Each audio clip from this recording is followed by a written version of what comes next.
isso aí, pessoal. Então, mais um episódio do Camisa 11. E hoje estou tendo a honra de receber aqui Danilo Gabriel, sócio gestor da XP Asset, Leonardo Vasques, gestor da XP Asset. Pessoal, sejam muito bem-vindos ao Camisa 11. Obrigado, Anderson, pelo convite. Um prazer estar aqui contigo. Sempre um prazer, Anderson. Obrigado. Obrigado, pessoal. Eu que agradeço aí a parceria, agradeço vocês terem aceitado aqui o bate-papo. Então, galera, hoje vamos falar sobre as estratégias que a gente tem aí na casa. Então, tem bastante. A XP Asset, ela já tem uma linha ali de ETFs listados que já também são bem conhecidos. Então, a gente vai conversar um pouco sobre isso, vamos falar um pouco sobre perspectiva, vamos falar também sobre previdência privada indexada. A previdência é um assunto que gera ali um certo tabu, muita gente ainda presa naquele racional de previdência de bancão, mas muita coisa amadureceu, a gente também vai abordar isso daqui. Mas antes de entrar no conteúdo, quero pedir aí, ó, você que já está acompanhando aí o canal, já segue aí, já clica nas 5 estrelas, curte o conteúdo, compartilha também, isso ajuda demais aqui o crescimento, tem bastante gente boa sentada aqui conversando.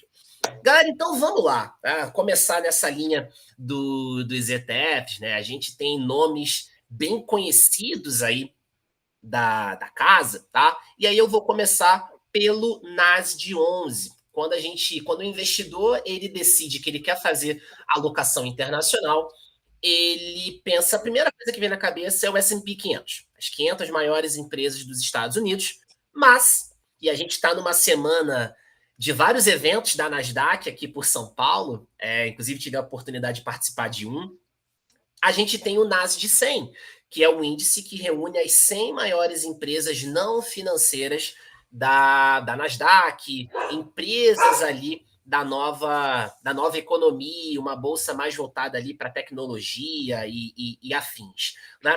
Então, como é que vocês enxergam, tá, o apetite ali do investidor brasileiro com relação ao Nasdaq 100, como é que tem sido esse volume aí de captação para o Nasdaq 100? E se a gente puder também conversar sobre as principais diferenças do Nasdaq 100 para o S&P 500. E aí, Danilo, eu vou começar com você. Então, vamos trazer um pouco essa perspectiva do Nasdaq 100 frente ao S&P 500 e como é que o Nasdaq 11 ele pode contribuir ali para o investidor nesse quesito. Claro, é uma excelente pergunta, Anderson, e um abraço aqui para o Brian e para o time da NASA aqui, que estão Sim. fazendo um grande trabalho aqui. Eu vou dividir a minha resposta em algumas camadas. A primeira camada, você trouxe muito bem a questão da diversificação global. O investidor localmente hoje, ele olha a primeira camada de diversificação como o S&P 500. Isso é muito bom, ele é um ponto de partida, mas esse investidor ele deveria ir além e não necessariamente trocar o S&P. O S&P também é um baita do índice, historicamente, é o American Dream, mas existem outras alternativas que elas podem ser complementares e fazer um efeito de portfólio muito interessante. Quando a gente lançou lá no início do 2020, 2021, que foi o boom de lançamento de ETF da XP Asset, a gente olhou para o Nasdaq 100 como uma alternativa em relação ao que tinha no mercado. Então, o nosso ETF ele foi o primeiro ETF de Nasdaq listado. Ele hoje é o único ETF do flagship do Nasdaq. A gente tem uma outra asset que tem um produto vinculado, mas não é igual ao nosso. E a gente aloca no Nasdaq 100 no QQQ, que é um ETF ultra famoso, ultra emblemático lá fora. A grande comparação entre eles, o S&P 500 pega as 500 empresas principais listadas na Bolsa Americana, o Nasdaq ele faz um recorte menor, então ele é mais concentrado, em vez de 500 nomes, a gente tem 100 nomes. O Nasdaq exclui empresas financeiras e REITs, então ele não está nessa amostra, e precisam ser empresas que estejam listadas na Bolsa da Nasdaq. Em comparação ao mercado americano, ele tem a Bolsa da Nasdaq, e a NYSE é um mercado um pouquinho diferente do brasileiro. E na hora que a gente faz esse recorte, eu sempre gosto de falar com os investidores que a gente está pegando a nata da nata do mercado americano. Então a gente pega esse recorte das 100 principais empresas de uma economia muito pujante, que é a economia americana. Existe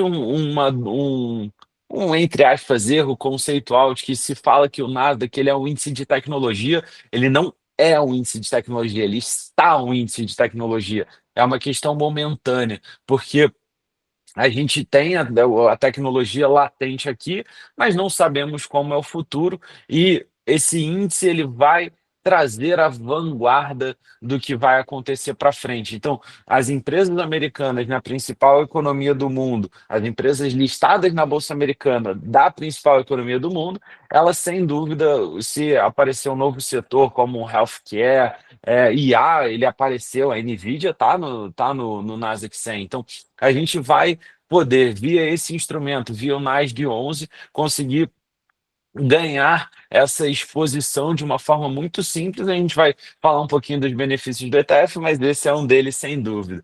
E para concluir a minha fala aqui, em relação ao patrimônio, ele é hoje um dos nossos principais produtos dentro da grade da XP Asset. Ele está aí com quase 1 bilhão de patrimônio e, como eu falei, a gente lançou na época sem seed, sem histórico, e a gente é super feliz aqui com o sucesso que o produto teve. Perfeito. E eu acho bacana fazer explicar um pouco, né? Porque quando o investidor ele decide que ele quer fazer uma alocação internacional, e aí usando lá usando os veículos que a gente tem disponível na B3, a primeira coisa que vem na cabeça é o S&P, né? Porque é o mais comum, é o mais falado, é o mais conhecido, mas a gente também tem uma outra forma de fazer exposição no Nasdaq 100. E aí o investidor pode até pensar, poxa, mas 100 empresas, eu tenho 500 empresas, tá? Mas a gente não está falando de qualquer empresa, não é porque você tem um universo menor que você necessariamente está num portfólio ruim, não. A gente está falando dos principais nomes. E se está no Nasdaq 100, é muito provável que vai estar também no S&P 500. No S&P você tem ali outros segmentos que vão estar presentes, né? No Nasdaq 100 você tem ali uma certa restrição, mas isso não significa que isso vá trazer ali algum problema de performance ou algo do tipo. E, Danilo, você trouxe um ponto na sua fala que eu tenho trazido isso frequentemente nas conversas. Quando a gente faz ali um investimento indexado, você está se expondo ali via ETF, o ETF replica um índice. E aí, quando a gente fala de um índice, o índice tem critérios de inclusão e exclusão de papéis. Se você tem ali uma mudança naquele mercado, o índice vai capturar essa evolução, vai capturar essa mudança, e por sua vez o ETF vai capturar esse movimento.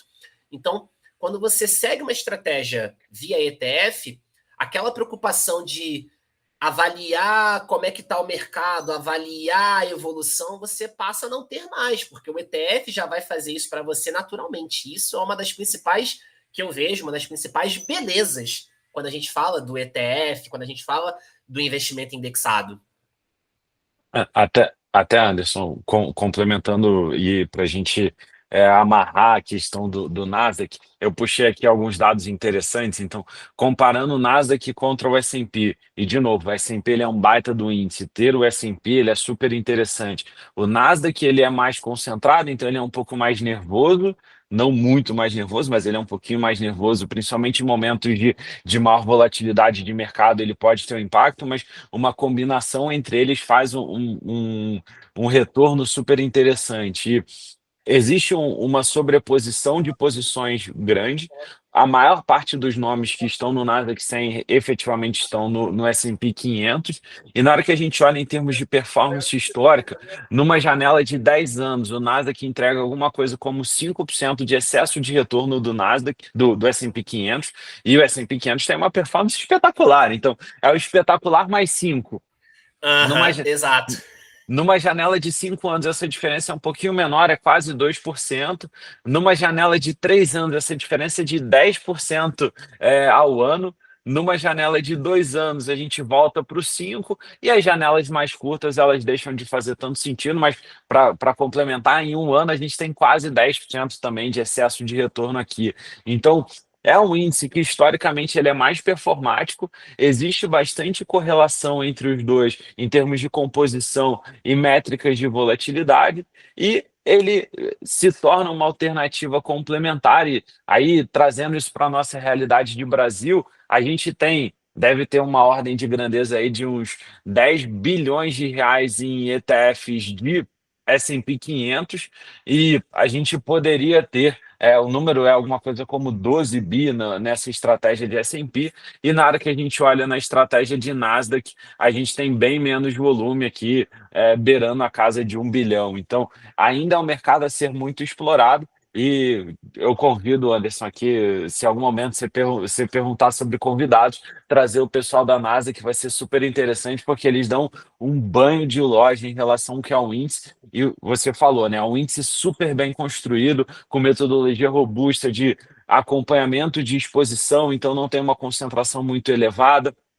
Ele faz métricas para garantir de que esse investidor ele vai ter um acompanhamento a longo prazo e na beleza do ETF. O investidor que comprou o NASDAQ 11, ele pode dormir tranquilo todo dia, que a gente vai estar fazendo o nosso papel aqui, replicando um índice de qualidade no gestor que tem um track record como a XP Asset tem. A gente aloca num dos principais ETFs do globo, que é o QQQ. Então, toda essa esteira muito bem amarradinha para o investidor poder focar na profissão dele, o médico, o advogado e etc., e fazer esse investimento de longo prazo em produtos de qualidade. Perfeito. E a ideia realmente, né, é trazer o pessoal da Nasdaq. Eu conversei lá com a Karine também durante esse roadshow que eles estão fazendo aqui em São Paulo e tal. Então a ideia é trazer sim, porque de fato as apresentações foram muito bacanas, são muitos números, muitos dados assim. Eu acho interessante o investidor ter acesso a tudo isso para ele entender uma outra via de exposição ao mercado americano, além do S&P. E aí, agora a gente olhou ali para Estados Unidos, um outro ETF que também é bem conhecido na casa, a gente tem ali exposição em China. Então, hoje, a gente já vê ali uma parceria entre Bolsa de Valores, né, a B3, e Bolsa Chinesa, uma parceria ali de negociação de ativos. Então, ETFs replicando o mercado chinês sendo desenvolvidos aqui no Brasil, ETFs aqui do Brasil indo lá para a China. Então, a gente vê uma movimentação grande ali, alguns players fazendo essa movimentação, mas na XP Asset a gente já tinha, e aí já de algum tempo a gente já tinha lá o ETF China 11, que vai trazer ali exposição nas principais empresas chinesas. E aí, Léo, queria que você trouxesse um pouco desse racional, né? Já que a gente está tendo essa parceria, essa movimentação entre Brasil e China. Então, eu queria que você trouxesse um pouco desse racional do China 11 e aí que a gente comentasse também sobre riscos e oportunidades de investir nesse mercado, no mercado chinês hoje. Então, eu acho muito legal tá surgindo a discussão hoje em dia em relação à China como um mercado para investimento. É legal ver outros players se posicionando. Aqui a casa ela foi muito pioneira, porque o China 11 já tem quase 5 anos. E você olha, é um ETF que tem hoje mais de 30 mil cotistas. Para dar uma perspectiva de quanto é isso, ele é provavelmente o terceiro ETF de exposição internacional que tem mais cotistas. É muito cotista já dentro dele, tem um histórico bem legal e tem uma liquidez em bolsa já razoável. A gente vê a liquidez aí girando alguns milhões por dia e principalmente com market makers que te garantem a entrada e saída a qualquer momento. Então, como instrumento, o China foi assim de vanguarda em relação aos outros ETFs que estão surgindo agora nessa onda que você está falando. E por que China, né? A gente olha muito para a diversificação internacional, as pessoas pensam primeiro no S&P, primeiro no Globo, mas lá fora, em especial, olha-se muito para emerging markets também, porque é onde, teoricamente, você deveria ter grandes retornos no longo prazo. E China é hoje quase um quarto do índice de emerging markets. Então, China é muito relevante como um mercado para ser ignorado. E é muito bom você ter a opção de entrar nele especificamente, diretamente, especificamente quando você quer fazer esse tipo de posicionamento. Teve aí alguns anos de performance não tão boa, a gente teve uma recuperação esse ano. Eu acho que é um mercado realmente para você ter em vista e justamente para fazer esse play de quando você quer diversificar em outras economias, quer diversificar em emerging markets. China é bem legal para compor portfólio, justamente por ter menos correlação com o S&P 500 do que outros mercados globais. Por isso, acho que é uma opção bem legal para para olhar e, eventualmente, para ter um pedaço do portfólio como um satélite no investimento. Certo. E, de fato, você trouxe agora no final da sua fala algo realmente interessante. Quando a gente olha para participação ali global, mercados enfim, a gente vê de fato Estados Unidos, e acho que todo mundo vai concordar que a gente está falando da maior economia do mundo. Então, de fato, uma exposição mais core ali em Estados Unidos realmente é algo que vai fazer mais sentido. Agora, uma exposição mais satélite, e aí para traduzir, né, caso alguém não entenda o que seria uma exposição satélite, seria uma exposição num percentual menor. Você faz uma exposição core, uma exposição mais central em algo com mais força, com mais pujança, mas você pode pegar ali alguma exposição satélite, uma exposição num percentual mais baixo, como se fosse. Tem uma frase que o Eric Balchunas, lá da Bloomberg, fala bastante, que é o hot sauce. Então, poxa, é aquela pimentinha ali no portfólio que, se der bom, legal, você conseguiu capturar um pouco dessa alta, mas se aquela estratégia não for para frente, você teve uma perda pequena, né? Não foi a maior parte ou uma boa parte do seu patrimônio. Então, essa é uma exposição mais satélite. De fato, a gente vê uma procura maior por emerging markets, né? Mercados emergentes, né? Como você trouxe. A gente tem China, a gente tem aí também alguns lançamentos em Argentina e tudo mais. A gente vê uma discussão maior nos emerging markets, nos mercados emergentes. E aí, de novo, né? Como uma exposição satélite. E aí, acho que é importante entender que é sim uma oportunidade, é um mercado tem sim a sua pujança, tem sim o seu crescimento, mas é óbvio que a gente vai ter ali riscos também associados, uma volatilidade também considerável. Tá aí, de fato, uma exposição satélite aqui, na minha visão, acaba casando muito bem. E aí, Até, Anderson, pode falar. só desculpa te interromper, mas Imagina. uma coisa, em complemento aqui, né? E aí trazendo um pouco da estratégia. Muitas vezes existe aquele negócio assim pô, existe o produto, mas da onde vem o racional do produto?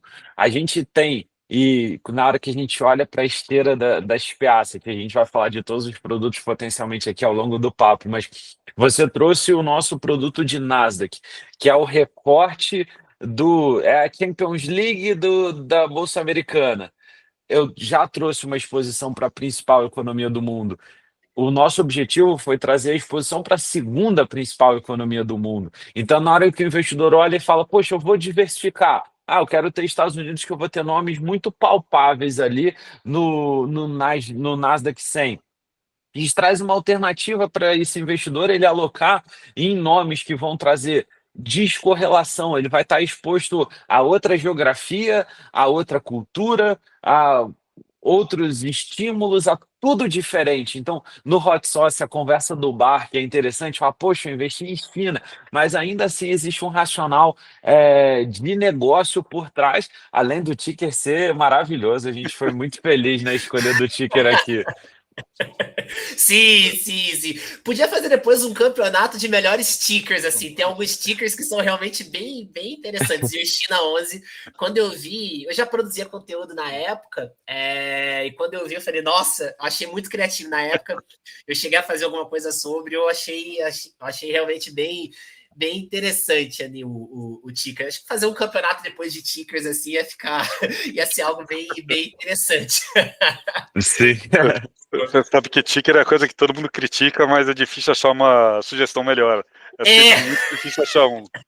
Sim, sim, sim. Não, e o ticker, ele também tem que ser algo que traduza ali, né, o ETF, mas que também não seja algo tão complicado. Então, eu imagino que tem ali um certo trabalhinho ali para escolher o ticker e tal, para poder também ter uma experiência melhor ali para o investidor.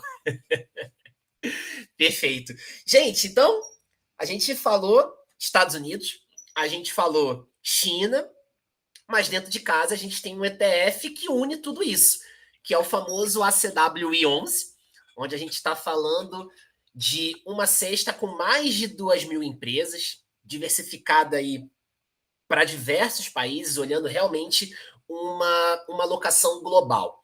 Então, a gente vê investidores que querem dar o próximo passo para internacionalizar a carteira, e aí, primeira alternativa, S&P 500, fazer a tal dolarização de patrimônio, fugir do tal risco de exposição em ativos brasileiros. E aí, a primeira alternativa, S&P 500 ou o Nasdaq, Estados Unidos no geral. Mas a gente tem um veículo que dá exposição ao globo. Não só Estados Unidos, mas Estados Unidos e outros países, países emergentes, países da Europa. Então, a gente tem acesso a diversos negócios locais. E aí, Léo, eu vou seguir aqui com você, tá? Como é que a gente explica, como é que a gente pode explicar para o investidor brasileiro o poder dessa diversificação global, né? Então, o investidor ele tem a mentalidade de Estados Unidos, mas a gente tem veículos que permitem essa alocação global. Então, como é que a gente pode explicar para o investidor brasileiro o poder dessa exposição global? Olha, eu acho muito difícil explicar para o investidor brasileiro ainda a necessidade da diversificação. A gente ainda tem uma cultura no Brasil muito voltada ao retorno de curto prazo. Então, o investidor ele olha muito o ETF que está andando mais, o mercado que está andando mais, e tenta se posicionar naquilo que está dando resultado no curto prazo. O legal de você ter um ETF amplo como você tem no Acqui, onde você está pegando realmente algo que te dá exposição global, é você capturar no longo prazo o retorno do fator de risco bolsa mesmo, né, de boa, capturar equities mesmo na veia, como, sem estar ligado a uma ou outra economia. Obviamente, como a economia do mundo é muito concentrada nos Estados Unidos é muito pesado dentro do ETF, não tem como evitar isso, mas ainda assim te dá uma diversidade que, no caso de o dólar, por exemplo, está enfraquecendo contra outras moedas, como aconteceu esse ano, você está um pouco mais protegido do que se você estiver exposto só aos Estados Unidos. Então, acho que a ideia é realmente para explicar para o investidor como um todo, não é compre ele porque vai ser o ETF que vai andar mais. Compre ele porque ele vai te adicionar diversificação na carteira, vai te dar uma proteção contra alguns fatores que você não está nem mapeando, como esses de moedas específicas, e te dá a chance de capturar retorno de longo prazo, que deveria ser o objetivo de todo mundo. A gente realmente devia estar investindo sempre olhando para prazos de 10, 20 anos, e não pensando em qual vai ser o melhor desse ano. Acho que esse é a grande dificuldade de venda aqui, e também é o grande objetivo, né? Convencer as pessoas da vantagem que a diversificação traz para elas. Perfeito. E é isso, eu também tenho esse olhar mais global de novo, né, essa lacuna de educação, as pessoas estão muito mais em contato com Estados Unidos, S&P, do que uma diversificação global, né? E aí eu acho o bacana dessa diversificação global é evidente, se Estados Unidos andar muito mais, você vai estar ali limitado a 60, 65%. Então você não vai capturar toda essa alta de Estados Unidos. Mas isso não significa que não existam bons negócios na Europa, na Ásia, em outros países emergentes. Então, quando você tem uma exposição global, você consegue surfar a onda dos Estados Unidos, mas você também consegue capturar a onda da Europa. Léo, você trouxe um ponto na sua fala que eu achei interessante, que é essa blindagem, de alguma forma, para outras moedas também. A gente vê o dólar ali agora andando meio de lado, caindo, mas você ter exposição também em negócios que rodam em outras moedas, você tem essa compensação. Então, de fato, quando a gente olha para um investimento global, aí, na minha visão, a gente consegue falar de fato em diversificação internacional, porque você está se expondo na principal economia, mas não só nela, você está pegando outras moedas, outras geografias que têm negócios tão bons quanto os que estão lá no S&P 500, que seja. Então, e mesmo essa concentração nos Estados Unidos, apesar dela, obviamente, ter sido sempre presente, ela cresceu muito na última década. Mas a gente não tem como saber como vai ser a próxima década. E acho que por Exato. isso que é interessante você estar diversificado. Você não sabe se os Estados Unidos vai continuar outperformando o resto do mundo como outperformou nesses últimos anos.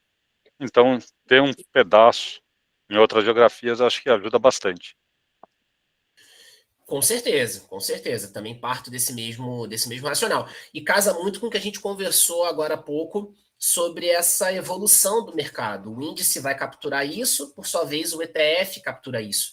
Então, aquela preocupação de tentar encontrar a próxima tendência, a tentar entender e colocar isso para dentro da carteira, quando o investidor ele acessa ETF, a gente não tem essa preocupação. Né? E aí, então, beleza. Estados Unidos, China, mercado global. E aí, nesse ano, a gente também tem um outro participante aqui que está ali correndo por fora, que é o ouro. A gente vê, toda semana praticamente sai uma notícia de que o ouro bateu cotação histórica, tá tudo no all-time high, tudo batendo máximo. É S&P, é bolsa, é fundo imobiliário, é ouro, tudo batendo all-time high. Bitcoin bateu algumas vezes, caiu de novo. Mas a gente tem um veículo na casa também, foi um dos primeiros ETFs, quiçá foi o primeiro ETF para exposição em ouro, que foi o Gold 11, tá? E esse ano a gente já vê ali um recorde também de captação ali, de movimentação, na verdade, né? A gente vê uma movimentação bem relevante na casa ali de 4 bilhões de reais, foi até noticiado também na mídia. Então, um volume de negociação muito forte no Gold 11. E aí, Danilo, vou colocar para você essa pergunta, tá? Na verdade, algumas perguntas, tá? Então, a gente vê de fato o ouro all-time high, batendo máximas e máximas, quebrando recorde de cotação. E aí, a primeira pergunta, né? O papel do ouro como proteção ali em carteiras de longo prazo, tá? Então, como é que o ouro pode proteger o investidor nisso? E eu vou usar também para a segunda pergunta como pano de fundo o artigo que a propósito foi muito bom, o artigo que o Léo publicou ontem no LinkedIn, falando sobre liquidez. E aí ele trouxe um ponto ali do artigo que foi comentando da liquidez do Gold 11. Então, liquidez é um tema que de fato perturba muita gente no mercado, traz um certo receio, tanto para o investidor de varejo, investidor institucional, é uma dúvida que realmente paira no ar quando a gente fala de ETFs, tá bom? Então, eu queria que você trouxesse também como é que esse contexto de liquidez dentro do Gold 11, quiser também fazer esse paralelo para os outros ETFs que a gente comentou aqui da casa, tá? Então, primeira pergunta, né? O papel do ouro na carteira do investidor, olhando para longo prazo, e esse aspecto da liquidez. Como é que funciona essa questão da liquidez aí no Gold 11? Claro. Papel dentro da carteira do investidor. Todo investidor, com maior ou menor dose, deveria ter um ativo como ouro, em especial o Gold 11, que ele é um ativo dolarizado para fins de construção patrimonial, para fins de construção de portfólio, melhor dizendo. A gente fez um estudo que a gente pegou a cotação do ouro em dólar e comparamos com bolsas globais, o Acre, que a gente acabou de conversar sobre ele, contra o S&P e contra o Ibov cotado em dólar. O ouro, e a gente jogou tudo para dólar para a gente tirar o efeito do câmbio na parte de correlação. Esse ativo ele é extremamente descorrelacionado. A gente tem uma parcela de mais de 70% de que a correlação fica entre -1, que aí é perfeitamente descorrelacionado, Sim. e meio, que é ele traz um efeito de descorrelação super interessante. Então, a gente ter doses de 1, 2, 5% nos portfólios dos investidores deveria ser muito benéfico a longo prazo. E por que o ouro ele é tão benéfico nesse sentido? Ele é o famoso ativo sem passivo. Ele é uma reserva de valor, ele teoricamente é um ativo escasso, e a gente teve vários cenários geopolíticos recentes que jogaram a favor do ouro. Então, a própria entrada da Rússia na guerra da Ucrânia, na qual ela foi retirada do sistema de pagamento do SWIFT global, fez com que muitos bancos centrais que outrora tinham reservas em dólar começassem a diversificar essa reserva para um ativo dolarizado. Então, a gente teve recordes de compras de ouro por parte de N bancos centrais aqui. A gente tem esse próprio efeito de uma diversificação e uma preocupação de N coisas aqui acontecendo. A gente falou de geopolítico, mas é inegável que existe alguma preocupação fiscal com os Estados Unidos, algumas coisas que acontecem trazem risco, então o investidor olha e fala: "Poxa, eu vou para esse porto seguro". E você falou, né? Pô, alta do ouro, alta do Bitcoin, alta das bolsas. A gente está experimentando no mercado atualmente uma quebra de correlação significativa entre os ativos. Outrora a gente tinha uma correlação clara de pô, alta do juro, queda do ouro. O juro aumentou bastante, obviamente ele está no juro americano, ele está no momento de lado ou corte marginal para frente, mas a gente viu uma alta nos últimos anos do juro e o ouro ele veio também num cenário de alta, então ele acompanhou esse ponto. E em relação ao nosso Gold, né? A gente, pô, foi de novo também super feliz no ticker. O Gold ele brinca, ele cabe bastante e ainda dá para fazer as analogias de Gold de placa, dá para fazer um monte de coisa aqui que a gente Sim, também faz internamente. verdade. Então, em termos de ticker, a gente acertou bem. E aí, agora respondendo a tua pergunta sobre o tema de liquidez, hoje o nosso ETF ele tem uma liquidez bem significativa. Na hora que a gente olha o pool de liquidez de mercado, ele provavelmente está bem posicionado como ali um top decil, está entre os 10% mais negociados de ETF no mercado, e a gente vem enxergando um aumento de liquidez. O mundo do ETF ele tem o que a gente chama do First Mover Advantage. Então, o primeiro cara que entra ele tem uma vantagem. Você trouxe bem lá em 2020, 2021, a gente no boom de lançamentos da SPI Asset, a gente trouxe o Gold 11. Ele foi o primeiro ETF dedicado para o ouro e ele vem capturando isso. A gente teve a felicidade de alguns movimentos de mercado que aconteceram, como o fim das negociações do contrato de ouro, do AZ1, né, que era o ouro físico negociado na B3. Esse programa ele foi descontinuado. A B3 trouxe recentemente a negociação do futuro de ouro, que é um ativo redeado, né, ele não tem exposição cambial, mas o nosso fundo ele entra aqui como um posicionamento muito estratégico e ele efetivamente hoje é o principal instrumento de negociação de ouro na B3 na hora que a gente olha na exposição dolarizada. E aí, trazendo um pouco de número, eu sempre gosto de tangibilizar em número o que a gente está falando. A gente está falando de uma liquidez média aqui, estou olhando no meu terminal, de quase 30 milhões de reais por dia, então é bastante volume, o investidor ele pode ficar tranquilo nisso. A gente teve spikes de liquidez, então no dia, por exemplo, 21 de outubro de 2025, a gente negociou 130 milhões de reais no ativo e z- fluido. Então, o investidor que ele quiser entrar, ele pode sair e isso vai ser garantido pela estrutura do próprio formador de mercado. O formador de mercado está ali para poder ajudar a fazer esse movimento, porque na pirâmide de liquidez, o ADTV em tela já é grande e na hora que a gente vai para a base da pirâmide, que é o ativo subjacente, a gente investe via o Itaú, que é um ETF lá fora. Esse ETF negocia 3 bi por dia de real.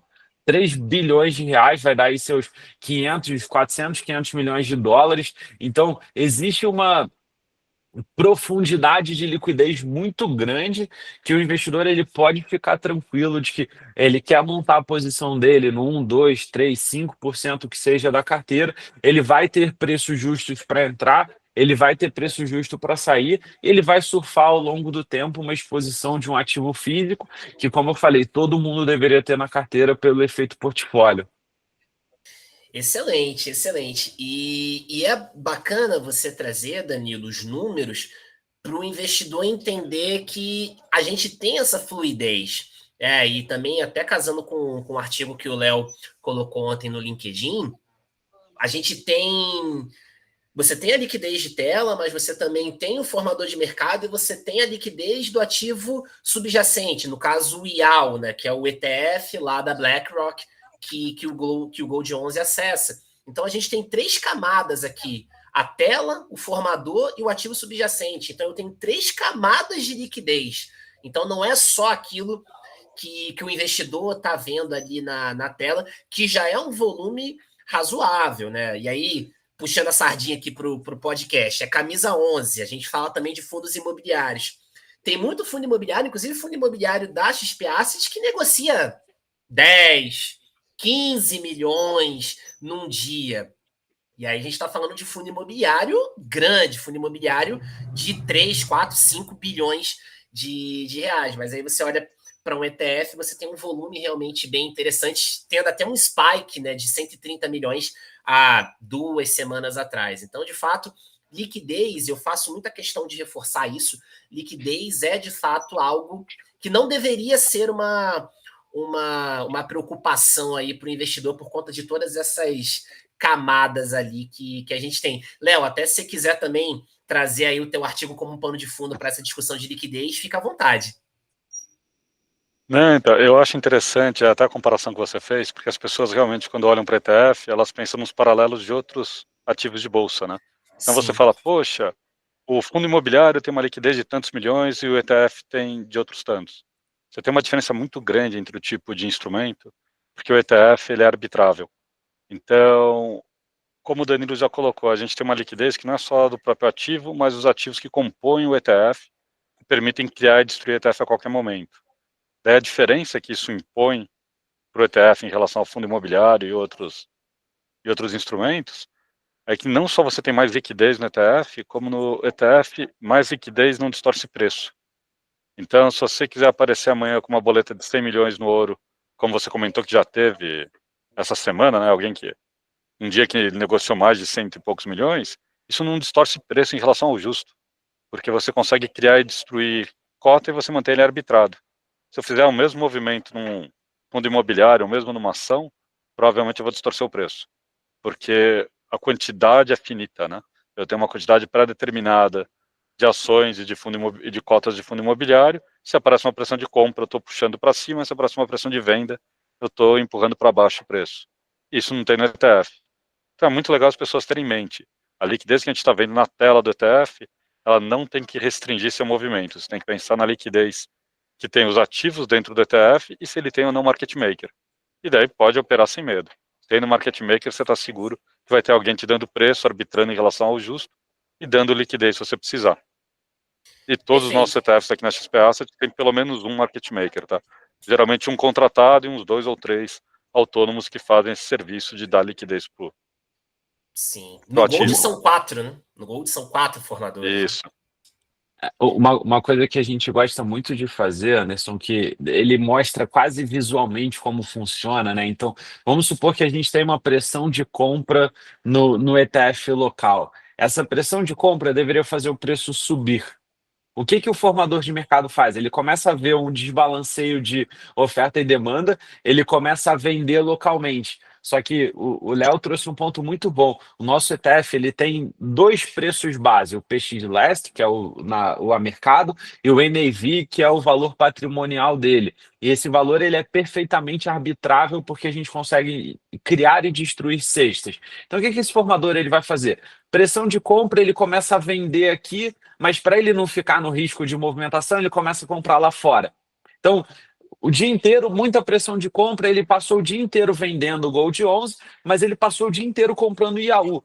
No fim do dia, o que que o formador vai olhar para o balanço dele e vai falar: poxa, eu estou comprado em um e eu estou vendido no Gold e comprado no IAU. Ele pega o IAU, chega para a gente e fala: XP Asset, Gold, toma aqui o IAU, me dá a cota do Gold. Ele recebe as cotas do Gold, então ele perde a ponta comprada do Yahoo, trocando esse Yahoo por Gold, e na hora que as coisas encaixam, é um castelo de carta, tudo cai. Pum, ele fica sem posição, e aí ele garantiu que tudo aconteceu. A volta também é verdade. Tem pressão de venda, ele começa a comprar todos esses ativos no mercado para equalizar preço, e, em consequência, ele vende lá fora. No fim do dia, ele termina comprado em Gold e vendido em Yahoo. Ele vira para a gente e fala: cara, essas cotas eu não quero mais, me dá o ativo subjacente. Então ele recebe o Yahoo e aí ele fecha a posição dele lá fora e zera a posição. Então é um mercado que ele triangula perfeito de um jeito que a gente consegue prover liquidez, mesmo nesses SPACs, nessas altas de liquidez,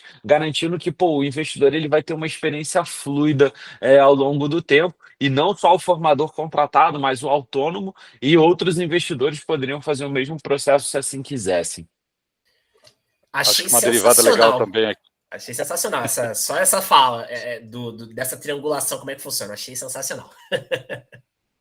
Eu acho legal fazer uma derivada aqui da discussão, que as pessoas não notam muito, mas todo esse processo que o Danilo descreveu, tudo isso que a gente está falando em relação à liquidez do ETF, faz com que ETFs que tenham a mesma carteira tenham o mesmo potencial de liquidez.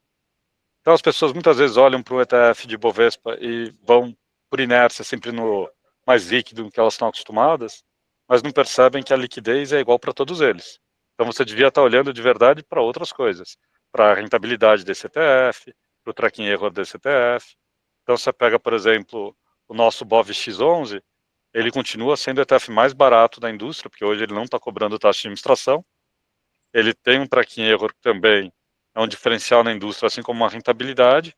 E, como eu disse, a liquidez dele é potencialmente igual a de qualquer outro ETF de Bovespa. Então, querendo negociar, é uma opção muito legal que a gente sempre tenta trazer aqui também para os clientes, para eles olharem que, olha, não fiquem presos só no ticker que você conhece há mais tempo, tem outras alternativas aqui. Sim, é justo, justo. Então é uma análise que precisa ser também um pouquinho mais elaborada que não só liquidez ou qualquer outro parâmetro, né? Então isso é interessante. E o tracking erro, como você trouxe, né? Só para traduzir, o tracking erro seria o erro de acompanhamento, o erro de aderência, que é o quão perfeito o ETF ele consegue replicar o índice. E aí, quanto mais próximo de zero, melhor. Essa é uma pergunta que eu também respondo muito nas minhas aulas de CPA 20, CE, então já é bom que já dá uma treinada também, se tiver algum aluno assistindo aí também o conteúdo. E aí, pessoal, Léo, você já comentou ali sobre o BovX, e vamos olhando agora essa janela de perspectiva, né, para o mercado. A gente tem visto o ano de 2025, a gente está batendo todos os recordes de lançamento, tanto nos Estados Unidos quanto aqui no Brasil. A gente já tem aí mais de 120 ETFs, uma boa parte sendo lançada aí nesse ano de 2025. E a gente já vê algumas inovações. Comparado com o que a gente tinha lá 2004, 2008, 2010, que a gente teve alguns principais nomes sendo lançados, a gente já vê hoje ETFs que usam índices Smart Beta, a gente já vê ETFs que fazem pagamento de proventos, a gente já vê uma discussão maior sobre exposição por fatores. E aí, Léo, vou começar aqui com você. Como é que vocês estão vendo, como é que tem sido essa conversa dentro de casa, olhando para mercado doméstico, olhando aqui Brasil? Como é que está essa discussão sobre ETFs ali com índices Smart Beta, esses índices mais inteligentes que colocam alguns outros critérios de seleção de ativos, né, que vão melhorando ali o Ibovespa, o IDIV, que seja. Como é que tem sido essa discussão dentro de casa, né? Os índices Smart Beta, ETFs para replicar isso e ETFs fatoriais ali, olhando para mercado doméstico. Olha, a gente sempre está olhando aqui todas as oportunidades em termos de produto.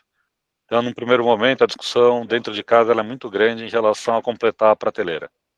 A prateleira que a gente tem hoje na XP é uma prateleira muito interessante para diversificação internacional. A gente tem muito produto que te dá esse diferencial que você não vê em outras prateleiras, de poder se expor a ouro, poder se expor a mercados estrangeiros que não só os Estados Unidos, porque a grande maioria das casas hoje oferece só S&P 500. Então, aqui, essa parte da prateleira, acho que a gente já está muito bem servido aqui. O que a gente tem discutido muito é como oferecer o resto para poder competir nesse mercado que a gente vê como um mercado de expansão. Então, o ETF é um mercado, é um instrumento, né, que tem crescido bastante a utilização, a gente tem visto aumentar muito a quantidade, a penetração ainda é menor do que a gente gostaria, mas está aumentando. E a gente pretende expandir a prateleira para acompanhar esse aumento. Então, sim, a gente está discutindo produtos, sim, a gente vai aparecer com novidades, se tudo der certo ainda em 2025. A gente espera provavelmente até você publicar o vídeo, a gente já ter coisa na CVM para lançar. Então a gente está realmente trabalhando nessa direção, mas ainda é cedo para falar quais vão ser os produtos que a gente vai colocar. A gente tem Claro. toda a intenção de encostar aqui com você de novo e te contar os detalhes de cada um desses produtos quando eles surgirem, tá? E vão ser vários. A gente não vai parar em um ou dois. Não, perfeito, né? Então, assim, eu sei que dá para falar até um certo limite. Não, que é importante, né? É importante trazer esses disclaimers, porque tem muito investidor, e a gente vê, né? Todos os públicos na internet, aí como assessor e como produtor de conteúdo, a gente vê uma galera que fica, mas está escondendo o jogo, não está falando. Não, é porque tem coisas que realmente não pode ser falada, não pode ser, olha, eu estou fazendo tal coisa, tal coisa. Não, não pode. Então é importante o investidor também entender que tem um certo sigilo que precisa ser feito até ali a gente ter a oferta pública, até a gente ter o lançamento de fato. Né? Então é importante fazer esse disclaimer. E legal saber que a casa tá discutindo isso, né? E aí a gente vê, de fato, fiz até uma postagem numa outra rede social falando disso, né? A gente teve o primeiro ETF em 2004, daí 2008 a gente teve o BOVA 11, 2012 veio o DIVO 11, índices ali mais gerais da B3, o PIB11 que replica o IBRX 50, o BOVA, o Ibovespa, o DIVO que replica o IDIV, mas de 2023 para frente a gente tem visto o lançamento dos índices Smart Beta, que levam ali em consideração diversos fatores. E aí a gente tem visto cada vez mais um amadurecimento disso. A gente já vê critérios de alavancagem, de métricas de rentabilidade, retorno sobre patrimônio líquido, retorno sobre capital investido. A gente já vê uma ponderação por PL, a gente já vê todo um estudo de volatilidade. Então, de fato, a gente tem muito mais inteligência nos índices e a gente vê cada vez mais veículos que levam em consideração essa análise fundamentalista, que muita gente que faz o stock picking acaba falando. Danilo, ainda nessa linha de inovações, a gente sabe que o investidor brasileiro ele é um investidor pró-dividendo. A gente sabe que o investidor gosta de ter ali o pinga-pinga, a renda passiva mensal dentro da casa. A gente tem aí fundos imobiliários que vão cumprir esse papel e desde 2023 a gente tem aí os ETFs com pagamento de dividendos. Indo nessa linha de estudos e discussões sobre lançamentos, existe ali uma intenção, ou pelo menos alguma conversa na XP Asset de lançamento de algo nesse sentido? Ou, porque todos os ETFs são de acumulação. O que eles têm de resultado, eles reinvestem automaticamente na carteira. Todos os ETFs da casa são nesse formato. Mas já existe ali alguma discussão para lançamento de algum veículo com pagamento de provento? É uma excelente pergunta, Anderson. E eu vou relembrar uma conversa que eu tive com o Léo alguns anos atrás, que a gente falou exatamente sobre esse tema. E, pessoalmente falando, eu não sou fã da distribuição de dividendos pelo seguinte motivo. Vou fazer um exemplo numérico que vai ficar muito imediato. Vamos supor que eu tenho um ETF que a cota dele é R$ 100 ontem. E ontem ele anunciou que ele vai ter um dividendo. Vamos supor que ele pagou R$ 1 de dividendo. Esse R$ 1 bruto que esse ETF paga, ele vai tirar 15% de imposto de renda, então o investidor ele vai receber 85 centavos nessa posição. No dia seguinte, porque o ETF ficou o que a gente chama de ex-date, ele ficou magro da cota, do dividendo, a cota dele vale 99. Então, o investidor receberia pagou 15 centavos de imposto de renda e recebeu 85. Se esse investidor vender a cota 98, ele perdeu o dinheiro e pagou o imposto de renda. Então, na hora que a gente junta essas duas coisas, o dividendo ele se torna uma ineficiência tributária para o investidor por uma questão de como o Brasil ele trata isso. Eu fiz uma entrevista há algum tempo atrás para um veículo de mídia, eu falei muito sobre isso, porque a gente lançou o primeiro ETF de fundo imobiliário. A pergunta foi: vocês não vão distribuir a renda do fundo imobiliário? Eu falei: não, não vamos. Eu vou ter um tratamento pior para o investidor. É melhor ele acumular isso por dentro do fundo e ele escolher a hora que ele quer fazer a venda para ele fazer um fluxo de caixa positivo para ele, do que eu jogar um rendimento na mão dele com tributação. Eu adoraria pagar o dividendo. O investidor brasileiro, você trouxe bem, né? A gente pega os nossos fundos imobiliários, que são referências no mercado, o MOS, o Maxi Renda, o LOG, e eles têm esses dividendos recorrentes, e por conta disso, o investidor ele acaba aderindo mais a esse ponto. Então, respondendo da resposta técnica, não gostamos nos produtos que temos hoje, é, a possibilidade de distribuição de dividendo. A posterior, se a gente conseguir encaixes que a gente resolva essa questão principal de ineficiência tributária, sem dúvida a gente vai fazer, porque a gente entende que é um benefício para o investidor também. O investidor que quer se planejar, ele pode utilizar o ETF como um instrumento de: eu vou aportar um principal para tirar uma renda periódica num produto sem vencimento, que é o ETF, e com isso eu vou conseguir fazer o meu planejamento de fluxo de caixa a longo prazo. Então a gente tem o desejo, mas no D0 existem as limitações regulatórias. E eu até complemento aqui nesse ponto, né? Você falou sobre o investidor brasileiro gostar de dividendo, e a gente falou sobre a questão do Smart Beta de Bolsa Brasileira. É, vou dividir meu comentário em 3 pontos. Quando a gente fala da indústria de ações Brasil, ela ainda é uma indústria muito restrita. Então, a gente começar a fazer muitas derivadas é um pouco complexo. A adesão do investidor, de forma geral, ela ainda é aquém do que a gente gostaria, mas fazendo um xabá aqui nosso da XP Asset, a gente tem dentro das plataformas da XP e da Rico a nossa família de fundos fatoriais. Então, a gente trouxe um fundo de momentum, um fundo de qualidade, um fundo de valor, não na figura de um ETF, na figura de um fundo de ações. Ele não tem a negociação diária, mas o investidor que entrar na plataforma da XP, ele consegue achar trend Valor Brasil, trend Qualidade Brasil, trend Momentum Brasil. E a gente consegue caminhar um pouco nessa direção do Smart Beta. É, a gente pode, e aí é o segundo ponto do comentário, em relação a lançamentos e a ideias. Gente, a indústria de ETF ela é uma indústria democrática. Uma ideia que eu consigo encapsular no índice, ela é uma ideia lançável. Então, Anderson, compartilho, estendo isso para você pessoalmente e para a tua audiência. Se vocês tiverem ideias e quiserem trazer para a gente vai fazer o dever de casa aqui. Em a gente colocando de pé, a gente leva vocês no Ring the Bell. Então vamos fazer aqui todo o racional de lançamento, que é super legal. Então eu expando aqui esse convite. E para finalizar, o investidor ele adora dividendo, mas ele também adora renda fixa. Então a gente tem um problema, entre aspas, problema de adesão na renda variável, porque o juro longo paga 7,5%, IPCA mais 7,5%. Assim, é difícil olhar e falar: poxa, até o vencimento, cara, será que eu vou conseguir comprar uma cesta de ações que vai ser tão melhor ao ponto de eu balancear o 60-40 americano que tem? É complexa essa resposta. E no médio prazo, a gente pode esperar um lançamento nosso nesse mundo de renda fixa. A gente não tem nada, vai ser diferente do que o mercado está fazendo. E como o Léo falou, a gente espera vir aqui contar mais notícias mensalmente para você em relação ao que a gente está fazendo.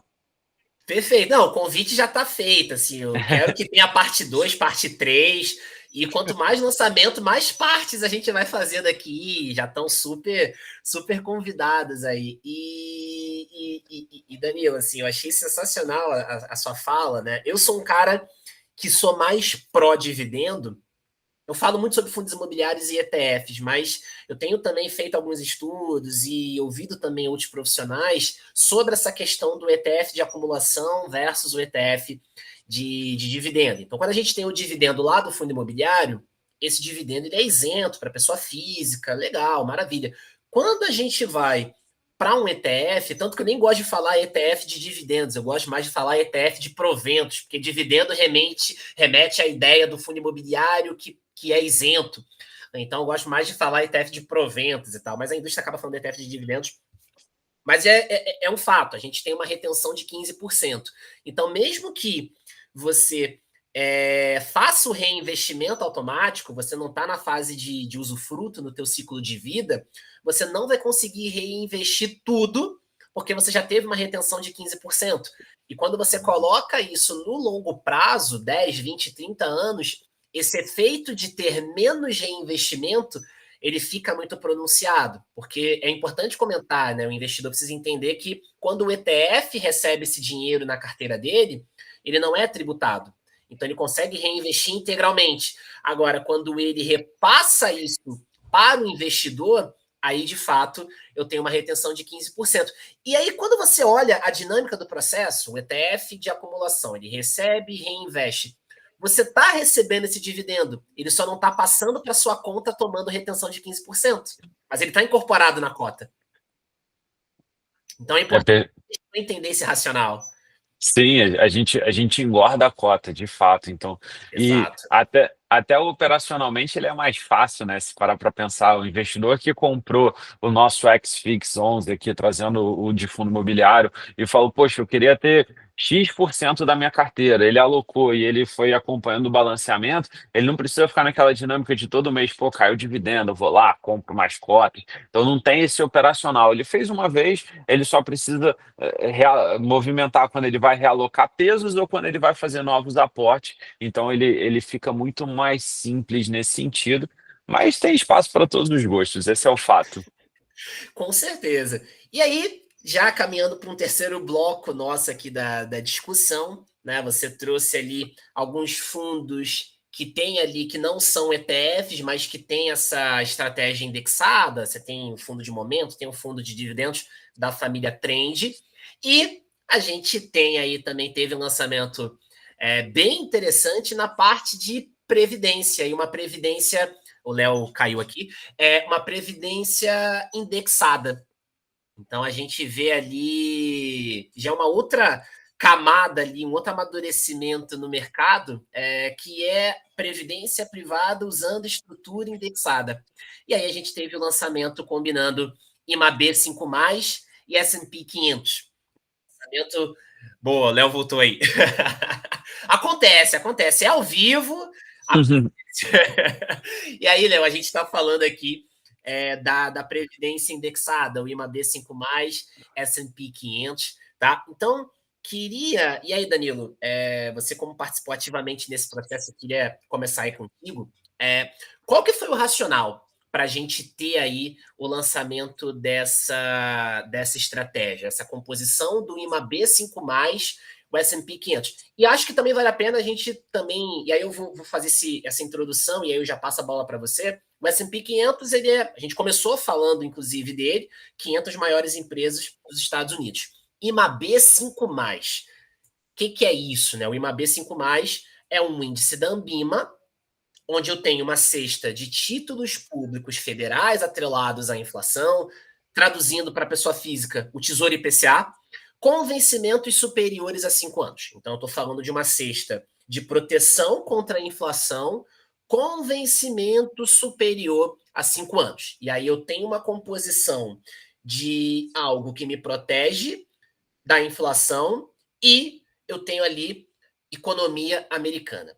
Tá? Então, diante desse pano de fundo, depois dessa introdução de IMAB 5+, Danilo, comenta um pouco sobre o racional por trás dessa estratégia dentro da estrutura de previdência privada. Claro. E não só eu fui muito ativo, como você foi muito ativo no lançamento desse produto. Você está na casa que ajudou Sim, a idealizar aqui o nosso produto, então perfeito. parabéns aí pela atuação com a gente. A ideia, né, você trouxe muito bem, né, o IMAB 5+, é o índice de renda fixa de juro longo real do Brasil, o S&P 500 são as bolsas americanas dolarizado no nosso veículo.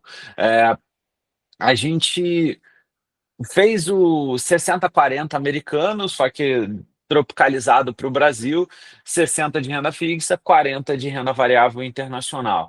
Na hora que a gente junta todas essas coisas, o juro longo, que performa muito bem quando o Brasil vai bem, performa mal quando o Brasil vai mal, ou ele te dá um rendimento que você é pago para esperar quando o Brasil está no não vai nem volta, essa combinação ela é muito interessante num aspecto de risco Brasil. O S&P, na essência, cotado em dólar, ele traz o reflexo da principal economia do mundo, e na hora que a gente coloca o dólar on top disso, ele traz um efeito de porto seguro, de pô, deu pau no Brasil, deu pau no mundo, o dólar ele tende a se apreciar. Então a gente juntou três fatores de risco que combinadamente eles são ou descorrelacionados ou são negativamente correlacionados, em especial o dólar contra o juro longo Brasil, e a gente conseguiu encapsular num fundo que os nossos backtests na janela de 10 anos, ele deu 200% do CDI, então o CDI é o dito maratonista que não perde para ninguém, ele perdeu para Exato. essa combinação. O investidor que tivesse esse fundo e tivesse um planejamento e um estômago aqui, porque nem tudo são flores. A gente teve 2, 3 anos ao longo desse ciclo que ele perdeu para o CDI, um ano ele foi efetivamente negativo, e acontece, gente, é renda variável, tem risco, o risco não é só para cima, pode ter o risco para baixo também. Mas é uma combinação super interessante e além da performance, a gente ainda botou num chassi de previdência que ele é muito benéfico tributariamente falando, porque o investidor ele pode fazer as portabilidades entre diferentes classes de ativos sem ter a materialização do imposto de renda. Ele tem uma alíquota muito benéfica depois de 10 anos de 10%. O investidor que tem renda tributada pode fazer um PGBL e ainda bater os seus 12% na renda, e é um dinheiro que iria para fins de imposto de renda, ele é diferido. No investimento ainda tem a grande beleza de eu vou trocar o 27,5% que eu pago na alíquota de imposto contra um 10% no longo prazo. Não só eu engordo o pote, como eu pago menos imposto a longo prazo. Então, a Exato. previdência ele é um negócio super interessante. A gente conseguiu combinar em dois fatores que ainda traz toda a beleza do investimento indexado, então não tem o call do Danilo ou do Léo, se o juro vai ser alto ou baixo, o que, que vai acontecer. Não, estou comprando a cesta do IMAB 5+, faça sol, faça chuva, eu vou estar comprado ali. Eu não tenho a visão de, pô, se a Nvidia está caro, se a Apple está caro. Não, a gente vai comprar o pacote da Bolsa Americana em dólar. Então a gente repape de tudo isso, a gente traz uma transparência, um baixo custo, uma alta liquidez, todo o pacote do indexado, mais todo o benefício da Previdência, tudo isso aqui faz uma potência para o longo prazo desse investidor, que é muito bom, e não à toa o fundo tem sido um super sucesso, ele está em vias de a gente lançou esse ano, ele já está com um patrimônio interessante, e a gente acha que vai ser um fundo bem de sucesso a longo prazo. E até fazendo gancho do que você falou anteriormente, né? Na Previdência, a gente também tem algumas coisas que ele é indexado, mas ele é o monoativo, né? Então, vou pegar o nosso fundo de NTNB 50. Ele tem o mesmo benefício que você falou em relação ao diferimento do imposto, ali no caso do X-Fix, por exemplo, que a gente não paga, a gente engorda o pote. O investidor que compra NTNB 2050 diretamente na carteira e recebe os cupons, ele recebe 6% ao ano de cupom, que é o que o Tesouro paga, e ele vai pagar, quando ele tiver na melhor alíquota, 15% ao ano de imposto. 6 vezes 15% dá 0,90, então quase 1% ao ano que o investidor deixa de reinvestir num ativo que paga IPCA mais alguma coisa. Pode Sim, ser que o MTM intraperíodo ele tenha um retorno negativo, mas a longo prazo, se esse investidor carrega até o vencimento, ele com certeza vai ter um retorno positivo nesse 1% que ele deixou de investir. Então o veículo na Previdência ele torna um potencializador, porque ele pega esse juro composto, que para o ser humano é difícil ele pensar no exponencial, a gente pensa muito no linear. Então a gente coloca esse 1% para dentro, no veículo, de novo, já falei aqui, não vou ficar sendo repetitivo dos benefícios da Prev, mas a gente consegue, sem nenhuma dúvida, num veículo tipo o Trend B50, potencializar esse retorno a longo prazo, garantindo todos os benefícios e todo esse poder de um IPCA mais 7, e hoje está 7,20, né? Mas já foi 7,50, que o NTNB está pagando hoje no mercado. Perfeito. E assim, a gente aqui no escritório também, a gente gosta muito disso, porque eu estou falando de uma estratégia que vai me dar proteção contra a inflação, uma estratégia que vai me expor na principal economia do mundo, por conta da exposição ali, 40% em S&P, é um investimento para qualificado, e aí essa é uma questão de regulação, tá? Então é um investimento para o investidor ali qualificado, e que é de fato um golaço, né? E você acaba se tornando, você é agnóstico a uma posição, né? Você tá, enfim, eu tô me expondo em proteção contra a inflação, em algo que realmente entrega um retorno muito satisfatório, obviamente com certo nível ali de oscilação, mas um retorno muito favorável, e é de fato a preocupação, onde a preocupação do investidor deveria estar, que é se proteger da inflação no longo prazo, afinal de contas a gente está falando de previdência, é algo realmente para o longo prazo, e eu estou me expondo na principal economia do mundo. Então, não estou preocupado em escolher a posição, eu estou olhando para o asset allocation, eu estou olhando para a categoria, proteção contra a inflação e principal economia do mundo, com todas as benesses da Previdência, como você bem trouxe. E a gente até fala também aqui no escritório, a gente comenta muito da questão da sucessão patrimonial, que é uma baita ferramenta para a sucessão, porque no momento que a gente está fazendo esse conteúdo aqui, é importante fazer esse disclaimer também, porque, né, sabe lá o que pode mudar entre a gente gravar esse conteúdo e eu postar ele.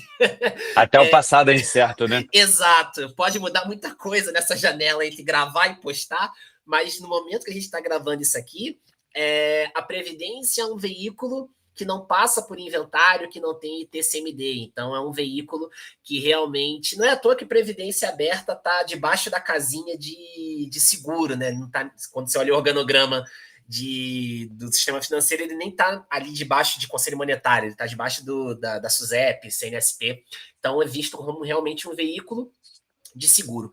Então a gente tem também, além de toda essa questão da tributação regressiva, do PGBL, como o Danilo já bem comentou, a gente tem essa questão também da sucessão patrimonial, que é muito facilitada.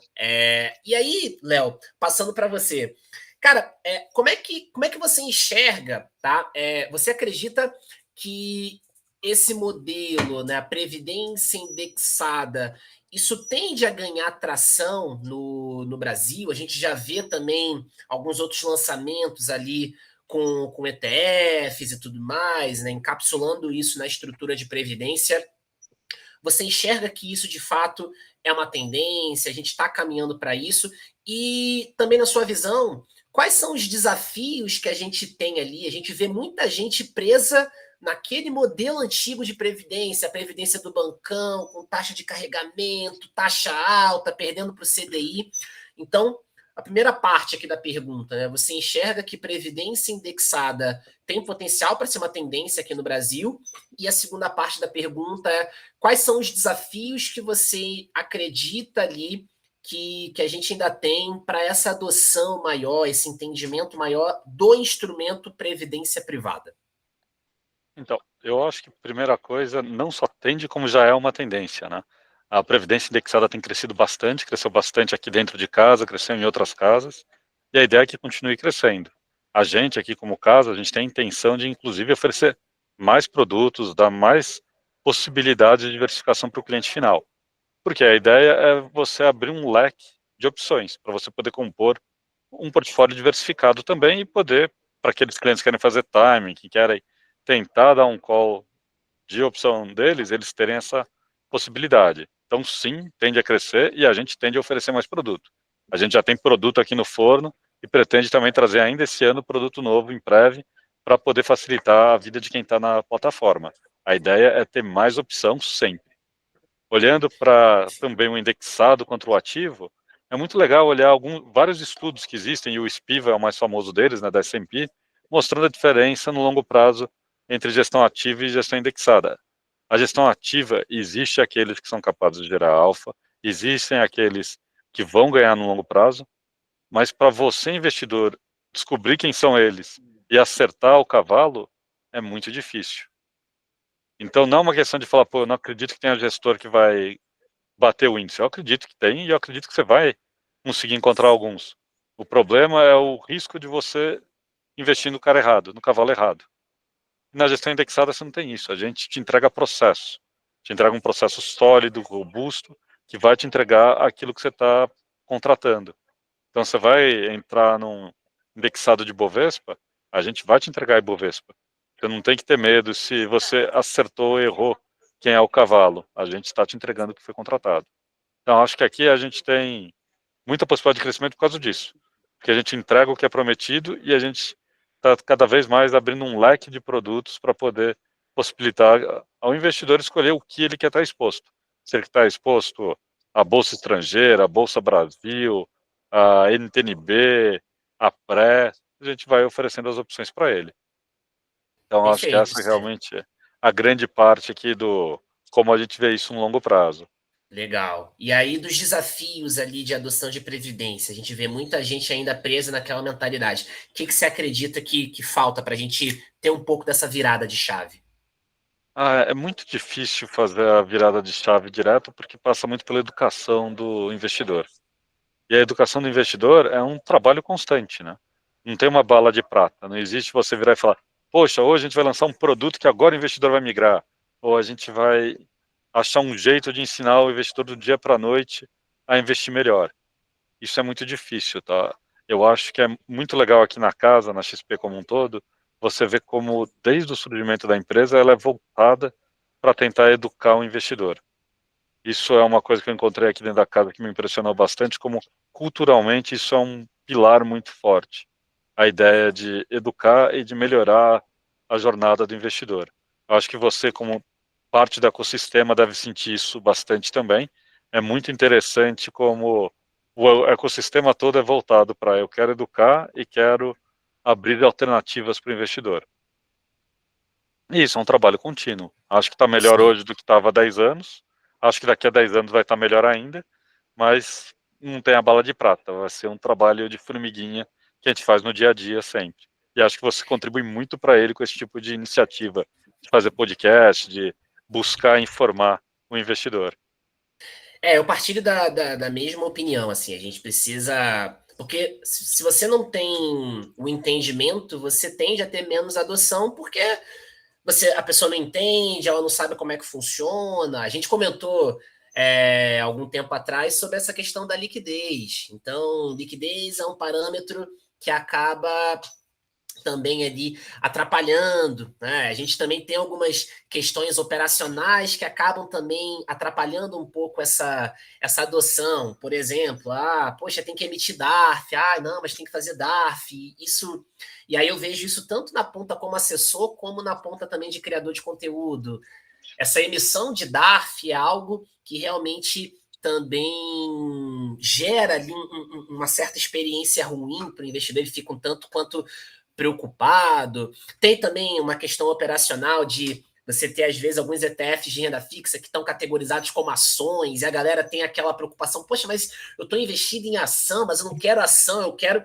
Então tem todo um trabalho que precisa ser feito, e de fato o pilar fundamental que eu vejo é a educação. Você mostrar para o investidor como é que funciona, como é que aquilo, qual que é o risco, qual que é a dinâmica, tá? E realmente eu também defendo muito essa linha, e é por isso que eu também estou aqui botando a cara para trazer os gestores e conversar sobre isso, para evidenciar como é que as coisas funcionam, enfim, né? Trazer toda essa luz para esse tema. Galera, já caminhando aqui para o nosso final, já temos aí, acho que mais de 1h10 já de conteúdo, já temos bastante coisa já. E agradecer vocês aí pelo bate-papo, pela disponibilidade. Caminhando aqui para uma parte final, o Léo, ele trouxe ali na fala dele essa questão de, poxa, daqui 5, 10 anos, a nossa visão é que o mercado vai estar completamente diferente e muito mais amadurecido, muito mais eficiente. E aí eu queria saber, eu vou colocar no ar aqui, e fiquem à vontade aí para responder na ordem que vocês acharem melhor. Como é que a XP Asset imagina, qual que é a visão da XP Asset para o mercado de ETFs no Brasil nos próximos 5, 10 anos? Difícil essa. Não, cara, assim, é o difícil fácil. o que que eu acho, assim, quando a gente olha a indústria de ETF, ela inegavelmente é a indústria que mais cresceu no globo. Isso é um fato. A gente olha Sim, isso para trás e a comparação dos hedge funds contra os ETFs foi assim, o ETF deu de lavada. O número 2025, a gente está gravando aqui em novembro, né? A indústria de ETF já captou US$ 1 trilhão. US$ 1 trilhão, não é que ele cresceu, ele captou na margem, foi dinheiro novo entrando. É exato. muito dinheiro. Então, quando a gente olha nisso, assim, o investidor amplo que colocou esses 15, 18 trilhões de dólares em ETF, ele viu alguma coisa. O mercado brasileiro ele ainda é pequeno, então a gente está falando aqui numa indústria de na casa de uns 70 bi de reais, não é nem de dólar, de reais, mas num produto que globalmente todo mundo olhou e falou, cara, existe valor nesse negócio. Então a gente vai experimentar um crescimento relevante de produtos e, por consequência, volume. A gente acredita que o produto ele vem antes do volume, então a gente vai ter novos produtos e vão ter produtos ganhadores, como o Gold foi um exemplo. A gente tem aí quase 5% da indústria no Gold, se parar para pensar 70 bi contra 3 bi, e um produto que foi um sucesso. Então, a gente acredita que vão ter produtos como esse que vão capturar e vão ser vetores de crescimento, e não, a gente precisa de uma alocação maior em risco para isso acontecer. Eu falei isso no evento da B3, o B3 Week, que teve recentemente. O próximo ciclo de bull market, na minha visão, quem vão ser um dos grandes ganhadores vai ser a indústria de ETF, diferente do que foi o ciclo 17 e 21, que o gestor ativo foi o grande ganhador.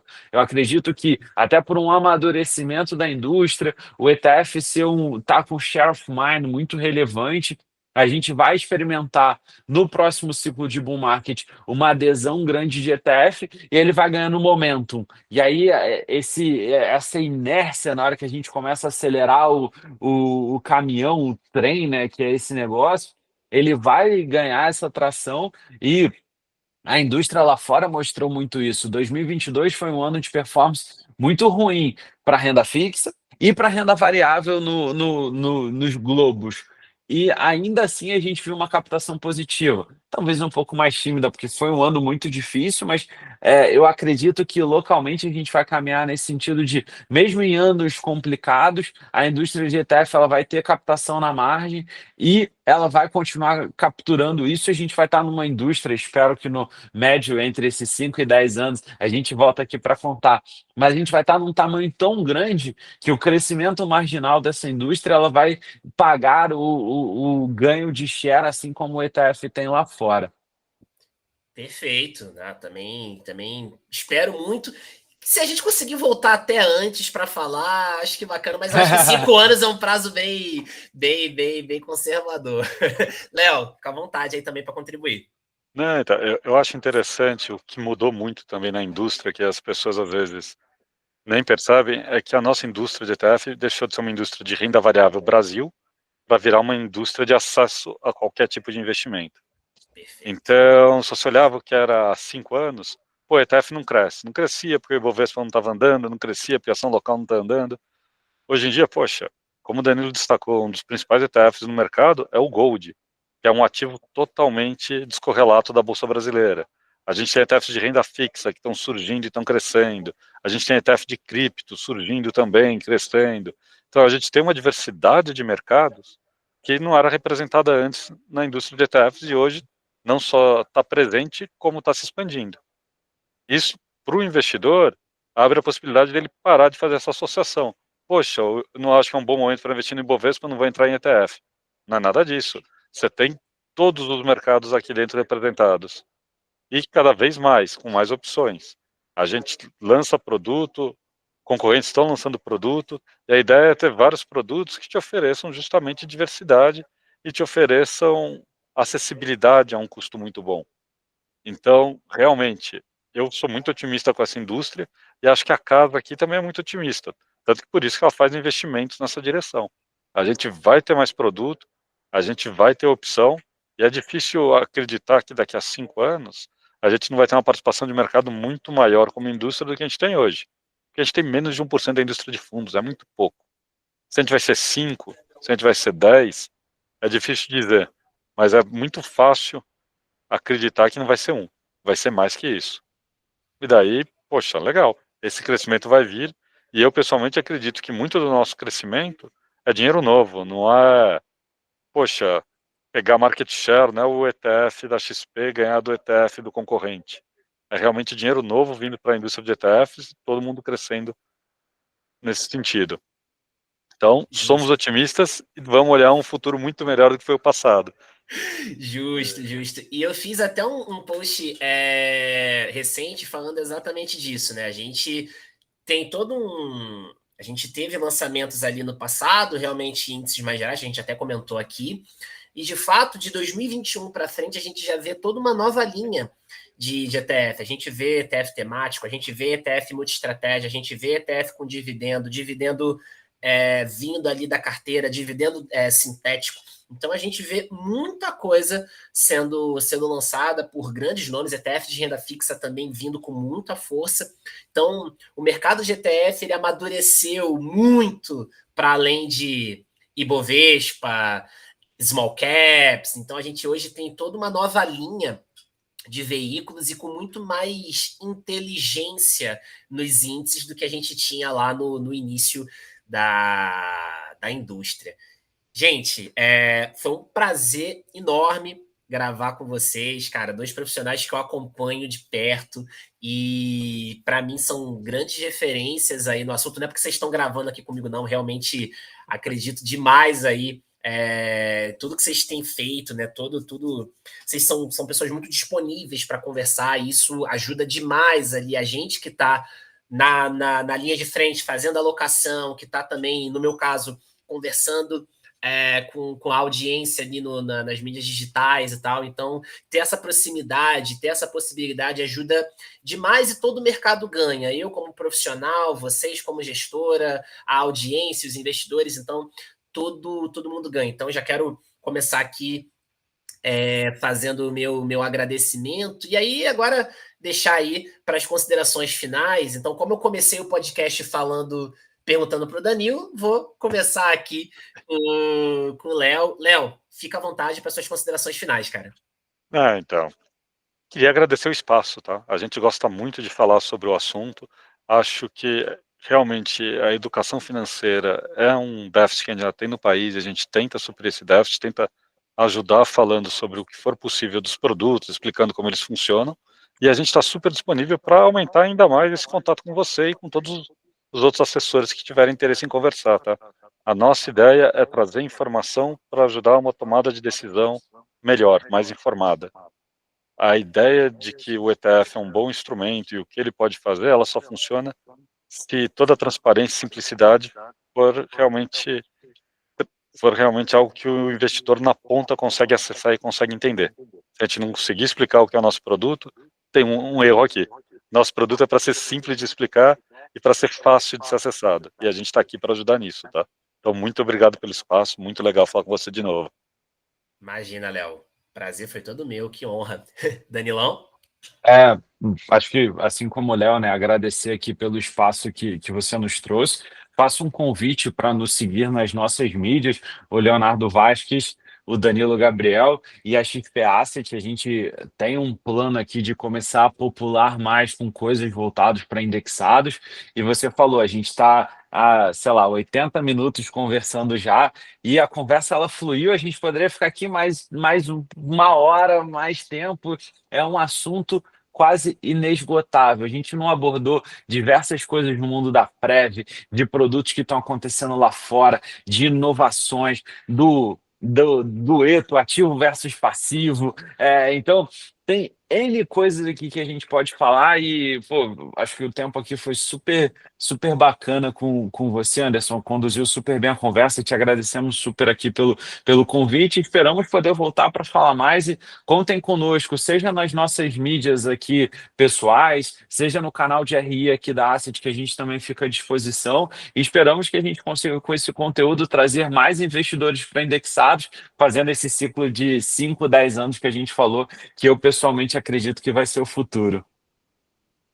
Não, com certeza. E é isso, né? Eu espero que a gente volte aqui para poder também falar sobre os novos lançamentos, né? Acho que ao longo da fala aqui muito foi trazido sobre essa questão, nossa, vai vir coisa nova, vai vir lançamento. Então, também estamos animados, a indústria está realmente pujante e, de novo, contem comigo aí para poder fomentar, trazer e dar esse espaço aqui para que vocês possam também falar, explicar. E eu achei a conversa muito fluida, assim, a gente conseguiu versar sobre vários conteúdos, vários temas aqui, então para mim foi excelente. Pessoal, então agradecer demais aqui, Danilo, Léo, obrigado por toda a parceria. E ó, reforça aqui o que eu falei no início, tá? Então já curte aí, dá as 5 estrelas. Poxa, o conteúdo fez sentido, compartilha aí para sua base. Tenho certeza que agregou muito valor e certamente esse conteúdo vai ser muito interessante aí para todo mundo.